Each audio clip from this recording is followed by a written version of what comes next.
بھارت کے سائبر حملے کی وجہ سے انٹرنیٹ کی رفتار میں کمی ہوئی، پی ٹی اے کا نیا دعویٰ۔ جویا نیوز نیٹ ورک پلس کے لاہور سے نمائندے عمر جویا کی رپورٹ کے مطابق پاکستان ٹیلی کمیونیکیشن اتھارٹی نے ملک بھر میں سست انٹرنیٹ کا اعتراف کرتے ہوئے کہا کہ سب میرین کیبل میں خرابی اور بھارت کے سائبر حملے کی وجہ سے انٹرنیٹ کی رفتار میں کمی ہوئی۔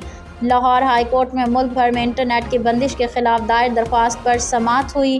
پی ٹی اے نے انٹرنیٹ کی بندش سے متعلق اپنا جواب جمع کرواتے ہوئے ملک بھر میں انٹرنیٹ کی سپیڈ کم ہونے کا اعتراف کر لیا۔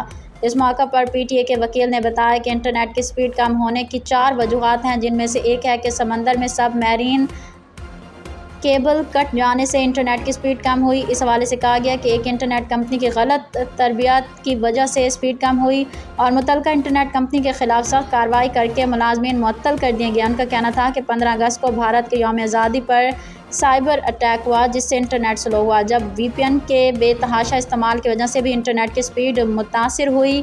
لاہور ہائی کورٹ میں بھی پی ٹی اے، وفاقی حکومت اور وزارت اطلاعات نے جواب جمع کرایا، لیکن عدالت نے وفاقی حکومت کے وکیل کا جواب مسترد کر دیا۔ عدالت نے درخواست کو گزار کر درخواست میں ترمیم کر کے دوبارہ دائر کر کے آئندہ سماعت پر جمع کرانے کی ہدایت کر دی۔ عدالت نے کیس کی سماعت 27 اگست تک ملتوی کر دی۔